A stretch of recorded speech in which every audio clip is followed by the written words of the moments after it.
Kecerdasan buatan digunakan di berbagai bidang, seperti robotika, sistem pakar, analisis finansial, transportasi, medical diagnosis, engineering, penelitian ilmiah dan juga game.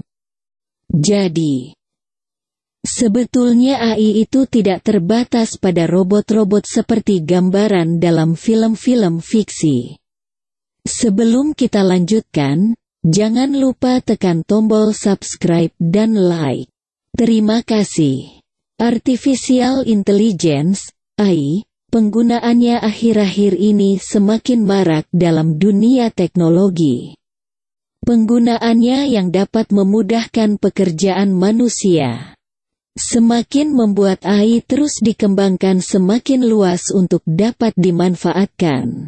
Program AI pertama yang bekerja ditulis pada 1951 untuk menjalankan mesin Ferranti Mark I di University of Manchester, UK.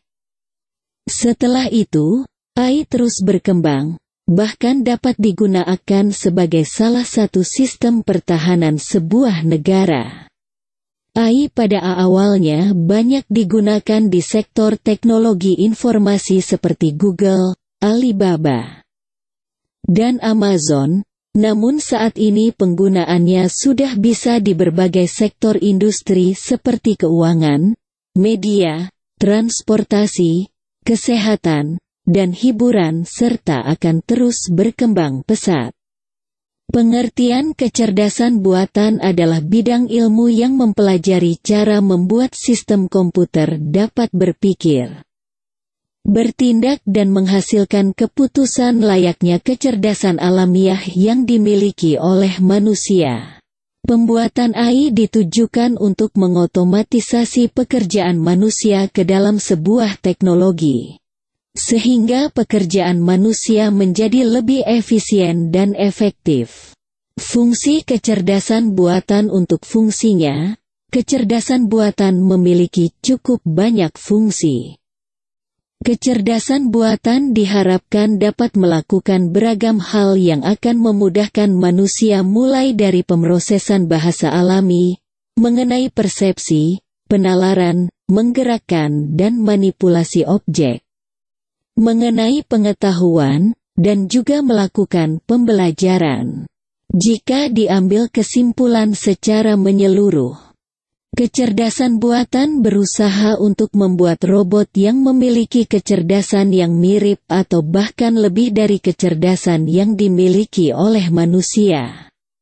Dengan menggunakan kecerdasan buatan, manusia dapat menjadi pemerintah sedangkan robot cerdas digunakan untuk melakukan pekerjaan kasar. Robot dengan kecerdasan buatan akan memiliki pengetahuan yang lebih tinggi daripada manusia karena untuk memberikan kecerdasan buatan manusia hanya perlu memasukkan data dan sistem akan mempelajarinya. Contohnya Google. Google adalah sebuah mesin pencari. Ia memiliki banyak sumber pengetahuan dan ia adalah mesin. Dalam mesin pencarian Google ditanamkan juga kecerdasan buatan untuk menentukan hasil pencarian yang lebih sesuai dengan keyword yang kita masukkan. Seperti yang kita tahu, sistem Google saat ini sangat berbeda dengan sistem Google di masa lalu, bukan? Tujuan pembuatan mesin yang canggih ini adalah untuk mengurangi waktu kerja sehingga kegiatan dapat lebih efisien. Dengan menggunakan kecerdasan buatan, manusia menjadi lebih murah dalam mengambil keputusan dan melakukan kegiatannya dibandingkan pada masa lalu.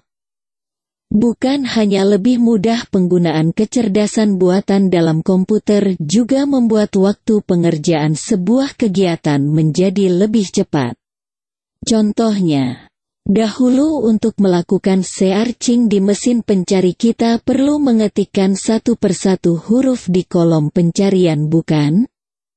Saat ini mesin pencarian seperti Google sudah memiliki implementasi kecerdasan buatan sehingga hanya dengan berbicara dengan pemerintah melalui suara ponsel Anda sudah bisa menjalankan perintah Anda.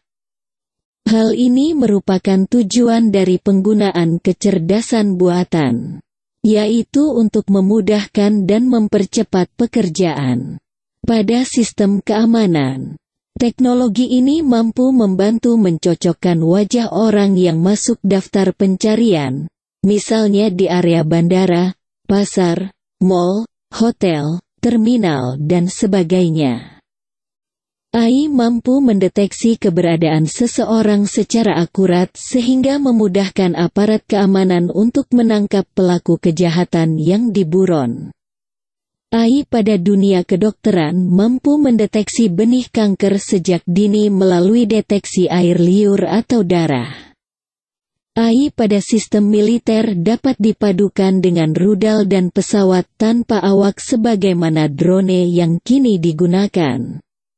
Maka ke depan peperangan tidak lagi mengorbankan pilot-pilot dalam pertempuran, karena drone sudah menggantikan tugasnya. Bahkan drone paling canggih saat ini ada yang mampu terbang selama lebih lama dan kecepatan melebihi pesawat tempur umumnya. Tembakan rudal yang dilancarkan drone 10 kali lebih akurat mengenai sasaran ketimbang bidikan manusia. Artinya lebih efektif dan efisien secara biaya dan mengurangi banyak risiko kerugian. AI juga dikembangkan untuk dunia perbankan, pendidikan, industri dan pemasaran. Banyak negara saat ini sedang giat mengembangkan teknologi ini untuk penggunaan 5 atau 10 tahun ke depan. Ada keempat faktor secara garis besar dari kecerdasan buatan yaitu 1. Acting humanly, yaitu suatu sistem yang dapat bertindak layaknya seorang manusia. 2. Thinking humanly, yaitu suatu sistem yang bisa berpikir seperti halnya seorang manusia. 3. Think rationally, yaitu suatu sistem yang mampu berpikir secara rasional sama halnya seperti manusia. 4. Act rationally, yaitu suatu sistem yang mampu bertindak secara rasional sama seperti think rationally. Kelebihan dan kelemahan AI. AI telah banyak bermanfaat bagi kehidupan manusia saat ini. Berbagai kelebihan dan kekurangan yang dimiliki AI adalah sebagai berikut. Kelebihan: dapat membantu pekerjaan yang berulang, dapat memberikan kemudahan dengan cara kerja yang lebih cepat, hasil konsisten dan teliti, lebih bersifat permanen seperti tidak mudah lupa karena menggunakan sistem komputer, lebih mudah diduplikasi dan disebarkan dengan cepat dan mudah, lebih murah dengan penggunaan yang tanpa adanya batas waktu, dapat dikomentasikan dan dilacak untuk setiap aktivitasnya. Kelemahan: terbatas pada program yang diberikan, membuat kinerja manusia menjadi menurun dalam beberapa bidang pekerjaan karena sudah digantikan oleh AI. Tidak memiliki perasaan sehingga tidak dapat menggantikan engagement antar manusia. Tidak memiliki kemampuan dalam mengerti akan informasi yang diterima, common sense.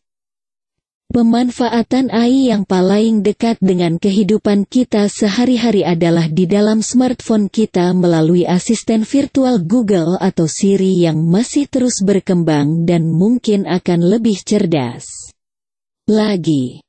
Contoh yang paling sering muncul namun sering tidak terasa adalah ketika kita pernah berbelanja di e-commerce dan saat itu juga banyak muncul produk rekomendasi yang didapatkan dari data kita sendiri. Selama ini dalam melakukan pencarian dan pembelian sebuah produk. Serta masih banyak lagi penerapan dan pemanfaatan AI dalam kehidupan kita sehari-hari.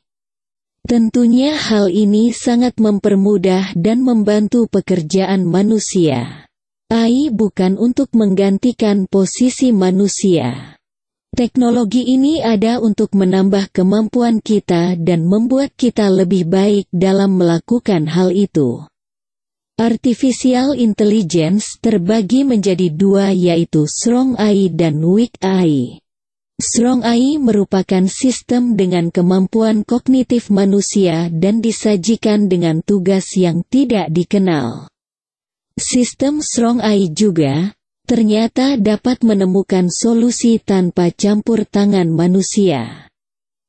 Sedangkan Weak AI merupakan sistem yang dirancang khusus dan dilatih untuk mengeksekusi tugas tertentu. Asisten pribadi virtual, seperti yang terdapat pada Apple Siri, merupakan salah satu contoh Weak AI. Diterapkan pada suatu mesin yang menunjukkan sifat-sifat yang ada di manusia, yaitu di mana suatu prosesnya meliputi pembelajar, aturan untuk menggunakan informasi serta memperoleh informasi. Penalaran, dengan menggunakan aturan untuk mencapai perkiraan yang menghasilkan kesimpulan yang pasti, dan koreksi diri.